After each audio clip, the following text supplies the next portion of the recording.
Well, kia ora folks, Ross the Bushman here. Welcome back. It's been quite a few weeks since I've been back here. I'm at the backcountry hut. I'm just stopping off for a while, just having a little break. Really hotty and sweaty day for me. What have I been up to? Not much. I've just still been busy at work. Still sorting out coursework and all of that. But things are going well. Okay, the weather for the next couple of days is... Today it's going to be pretty cloudy. We're expecting a lot of cloud cover, okay? As you can tell. A lot of cloud cover.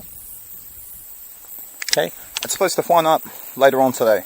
Now the weather, the real feel, weather right now is 20 degrees Celsius. That's pretty hot. It's pretty hot, don't get me wrong.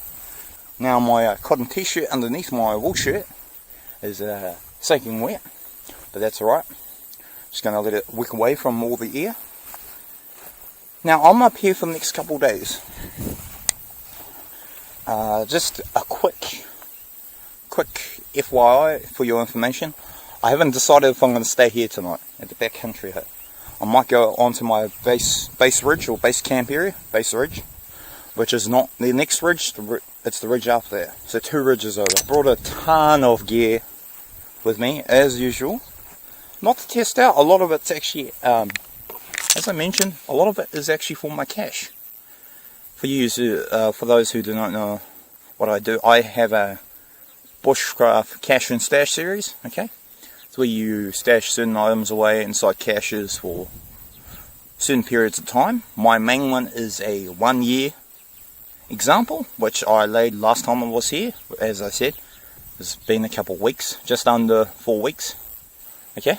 That was part of the New Year's special. So if you're new and unfamiliar with the concept, head on over to my playlist, Bushcraft Cache and Stash Series. I will check some links in, obviously, in this video for you to check it out. As I said, I'm just going to check to see if my springs are still active. Now, some of you guys know that I do have springs, and I am not going to say I am the bee's knees when it comes to sourcing water, but I know a lot of sign to look for water. You can see generally wetter areas and dry areas. Those things you can sort of look out for water. All I do is usually follow the natural gullies and see what leads.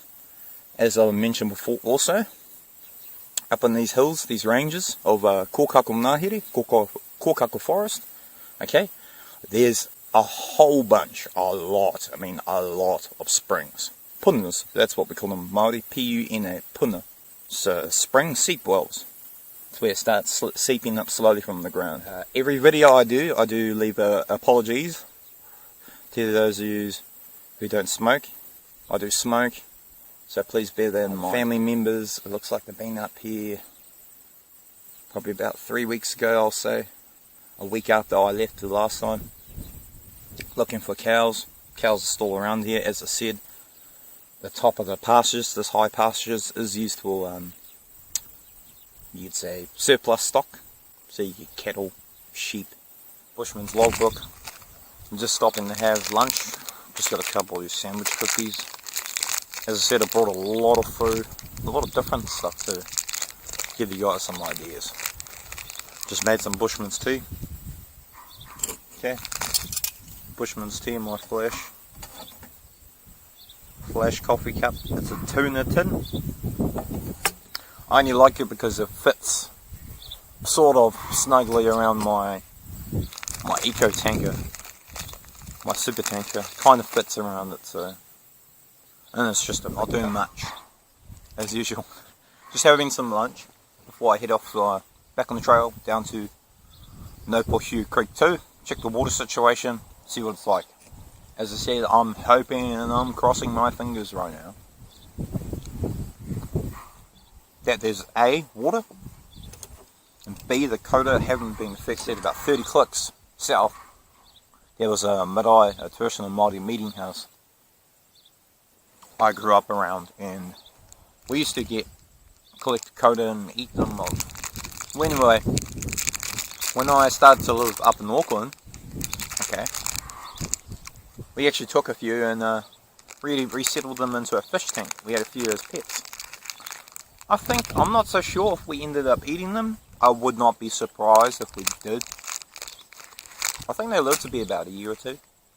They're quite big, you know, they start off this big. Video that I'm uploading about looking for water. Yeah, my little mission today to look for water. Not really, I wasn't concerned. I would have preferred for the water to be up here. As I said, checked all the gullies, nooks, crannies, springs, seep wells, you name it. There's nothing on top of this pasture. Down the bottom, yeah, that creek's always running. I always know that for a fact. Always running, it's never been dry. That one's always running. The second branch though, I am concerned. Even if I can get a big pool, that'll be fine. Or just a shallow pool, as long as it's got a couple litres. I'm good, because I got the dry bag. Checking the dry bag, boom. You know, but especially up on top of the ridges, you know, you can find springs and seep wells, but not much. These are quite nice. Don't know if you guys tried these sandwich cookies. It's not Oreos, but they're like them. Russ the Bushman here, as usual. As I said, it's heading into night time now. It's starting to drizzle a bit. We are expecting a few millimeters over the next couple of days. Not much, but a few millimeters. All I'm doing at the moment is just preparing my meal. Got some noodles on. I'll tell you about that in a little couple seconds. And I just made some damper. Okay, so I'm just preparing my meal. See you shortly, and I'll show you the most delectable meal you'll probably ever see, and it's relatively inexpensive. Stay tuned.